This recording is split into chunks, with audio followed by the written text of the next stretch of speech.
இந்த வீடியோவில் நம்ம என்ன பார்க்க போகிறோம்னா, நம்ம பெரியப்பாவோட தோட்டத்தில் கிணத்துலேருந்து தொட்டிக்கு வர லைன் வந்துட்டு கேட்வால் மாற்றணும்னு சொன்னாங்க. அதுக்கப்புறம் சரின்னு சொல்லிட்டு நம்ம தம்பியை தான் வந்துட்டு கேட்வால் மாற்ற சொன்னோம். நம்ம தம்பி போயிட்டு அந்த லைன் பார்த்தீங்க அப்படின்னா 3 இன்ச்சு லைனு, அதுக்கு 2.5 கேட்வால் வாங்கிட்டு வந்ததுனால 3க்கு 2 ரெடியூசர் போட்டுட்டு அதில் ஒரு ஜாயின் பைப் போட்டு அதுக்கப்புறம் கேட்வால் வச்சுட்டான். கேட்வால் வச்சுட்டு திரும்பி மேலே அளவு வச்சான். அளவு வச்சுட்டு அதையும் ஜாயின் பண்ணிட்டு பார்த்தீங்க அப்படின்னா அதுக்கு தேவையான அளவு பைப்பு கட் பண்ணி அது வந்துட்டு கேட்வால் ஃபிக்ஸ் பண்ணிட்டான்.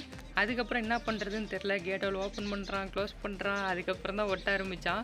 கூட வந்து அப்பா நின்றுட்டு சொல்லி கொடுத்துட்டு இருக்கிறதுனால வந்துட்டு பார்த்திங்கன்னா அவனும் அப்பா சொல்கிற மாதிரியே கரெக்டாக செஞ்சுட்டு தான் இருக்கான். அதுக்கப்புறம் வந்து பார்த்திங்கன்னா என்னன்றான், நான் வந்து ஃபிட் ஆகிட்டேன், இனிமேல் நான் எல்லா ஃபீல்டும் நானே செய்கிறேன் அப்படின்னு சொல்லி சொன்னான். இவன் வந்து தனியாக அமுச்சு விட்டா எல்லா ஃபீல்டும் வேலை கரெக்டாக செய்வானா செய்ய மாட்டானா நீங்களே கமெண்ட் பண்ணுங்கள்.